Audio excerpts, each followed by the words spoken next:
আপনারা দেখছেন community matters. সৌজন্যে Mahbub and co accountants.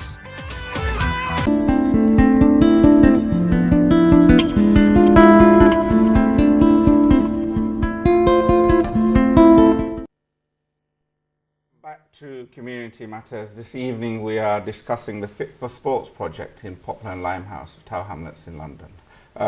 We've been just speaking to everybody about the context of the different partners. There's only one other partner left, is the public health. Tyrone, you're going to tell us a little bit about public health, what they do. Yeah, public health basically have been a key partner in this Fit for Sport project. They've helped with funding. For example, they helped funding my training for the post I've been enrolled in. So they've been a key partner in that, and they're interested in a healthy lifestyle, which we're hoping to promote through physical activity and through the different sports we're promoting. So they're a very key partner in that, and in promoting that and encouraging that side of things. And they also encourage. We think it improves the community in terms of relationships between people, other areas, and public health are very interested in that as well. Very good. Okay, we're just going to quickly talk about the different aspects of this project and what each of the partners are actually delivering, or supposedly will be delivering as part of the project. If I can just go to Shen, you guys are doing something called Sports Sunday. Well, what is Community Sports Sunday? Okay, so it's four elements, so fit for sport. Yeah. So on a Sunday morning, we're going to offer the people of Poplar and Limehouse, or anyone else who wants to come down, and for £1, for 14 plus, you can take part in 10 different sports. Now I'll try and name the 10 sports. So we've got athletics, boxing, badminton, dance, football, tag rugby, table tennis, tennis, volleyball, and I've missed one. Cricket. Nearly there. So there's 10 sports. Okay. That If I paid £1, can I do all 10 of them, or is it £1 per sport? £1 per sport. Okay, and the sessions, how long are the sessions normally? The sessions are between an hour and an hour and a half. Okay. The dance, so we've got Zumba, Yeah. that is a 40-minute Okay. session, but you can have 2 back to back. Okay. Dance, I can imagine you can probably do with lots of people. But what about something like boxing? How many people? How are you going to register how many can take? So we've got qualified coaches at all of the sessions, and the coaches are more than capable of dealing with numbers, so they can split groups. Okay. So that would be So absolutely if fine. somebody's listening now, Yeah. and they want to take part, how soon can they take part? What do they do? Okay, so we've got publicity out. You can look at Fit for Sport. You can go on the website. You can turn up. We've got a launch that's happening, but I think we're going to talk about that in a little while. We've got a launch that's happening. We'll tell you some more info, but we're ready to go. Okay. All right. What about you, Halal? You're doing something called Community Sports Chest. Tell us a little bit about Community Sports Chest. So the key thing around the Community Sports Chest is the key really around it is sustaining this. So, you know, this funding is for 2 years currently. Now, what we want to encourage is people who've participated in some of those 10 sports or any other sport in terms of coming together as a community and being able to do something together, is to be able to apply for funding from between £800 to £1,000 to the Community Chest, which is an allocation of money put aside by Poplar Harker for its residents and the community around it, and it's been managed by the East End Community Foundation.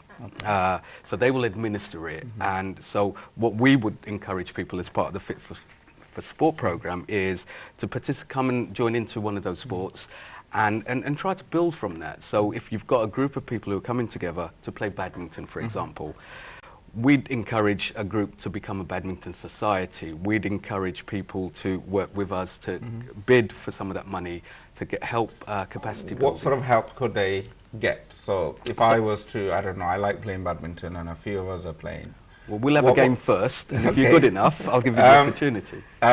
What could they apply? That money, do you have some idea in terms of what sort of things that people could be? What we're really pushing for is a society coming out of that, so a badminton club. Of local people, and that could help set them up with memorandum of article, become a recognised organisation to an extent, but at the same time, just having the money isn't all that it matters. It's also about capacity building, helping those individuals kind of take some of that ownership on. So, and that's where the link to the idea store comes in, where, you know, if I'm interested or you're interested in badminton, for example, come together, and the four of us now become interested. We could apply for something to become a group of a badminton club, get some support from Poplar Harker in terms of capacity building us as an organisation, apply for funding, get the money in, get a few of us trained up as community coaches, and then maintaining that without having to have that investment. That kind of nicely goes on to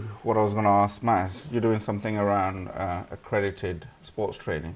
Tell us about what accreditation, what are you actually offering? Well, the third strand of the project, which is the funding element, which Halal touched upon, and that links onto the qualifications element, the qualifications strand, which is basically we're providing two different qualifications. The first one being level 1 in sports club management.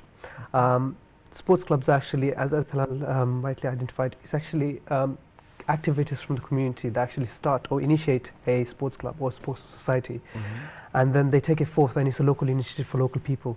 And so the sports club management, the level 1 in sports club management, is specifically to give people the knowledge I'm assuming it might be a very good thing for somebody to actually achieve that before they go and start applying for money at Poplar Harker, possibly? Possibly. Okay. And what's the second qualification? And the second one is it's a award in sports leadership. Okay. And now this element is it's more to do with the actual the leading element of sports. So if you're thinking about coaching, or if you're thinking about taking a part in, I mean, it's not going to give you the qualification to become a coach, but it's a step towards. Stepping stone. And it's actually quite a intensive course, this one, and it's quite lengthy in duration as well. But this one gears up with project management skills, your leadership skills, all of that stuff, basically. Okay. And when are you hoping to start these qualifications? And hopefully pretty soon. We should have we should be opening up both of them soon. But I think it will be the level 1 first, and then the level 2 within this year. So hopefully in mid-year sometimes will be. All right. Okay. We're going to talk about how people can contact us and actually get more information. I'll just move on to Tyrone. What's the whole? What is a sports health trainer? So basically, as a sports health trainer, I can offer advice on people who may be looking to get a healthy lifestyle through sport. And if they're down on a Sunday, I can be down on a Sunday with them, offering advice on various things that we do as health trainers, offer them what I think could be the right sport for them. Where are you normally based? How do people find you? How do people find? So I'm based in Poplar and Limehouse in Newby Place. Okay. My email address is on loads of flyers. My contact number is on loads of posters, so I'm easily available, and I'm down most Sundays to look over the sports, see how they're going. Might take part myself, because I'm quite interested in all the... Is there any cost element to your services? For the services I provide during the week, it's completely free, and the clients I work with now, some of them have been going to class we've already got going is the boxing. They come to my boxing class because they like the session. They go to the sports Sunday class because it doesn't clash. So, and then if they want... Your classes are free? Yeah, my classes are free, and but apart from that, I can offer like one-to-one support on various issues, maybe healthy eating, mental health, well-being, physical activity, weight loss. So there's other elements to what I can offer them as well. So maybe one-to-one conversations, like we can go to a side and chat about what they want to do, improve, and if we can find the appropriate sport regarding my service or on a Sunday, which they're quite happy to do, then all the better. Okay. Let me come back to Shen. You've already started some of these projects, but I know in the next segment, we're going to talk about this big launch that you're having on Sunday. But you've already started doing some of the sports already. Can you give us a little bit more idea of what you've started already? Where within Poplar and Limehouse are these different sports taking place? Okay, so the dance has started. So we started with Zumba. And that's taking place at the brand new Spotlight Centre. Boxing has also started, and that's taking place at Poplar Boys and Girls Club. Okay. All on Sundays. Yeah. And football has also started, and that's taking place on the Aberfeldy estate in the Muga over there. Okay. Sunday mornings, the boxing is Sunday afternoon. Right. After the launch, you're actually going to be doing a lot more stuff the following week. So we'll talk about that in the next summer. We just need to take another break. Hope you enjoyed the conversation we're having with the representative of Fit for Sports. Do stay with us. We just need to take a very short break.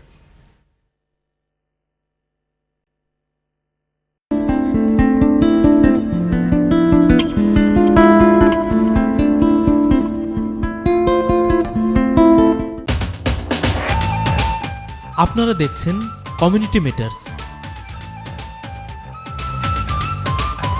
সৌজন্যে Mahbub and co accountants.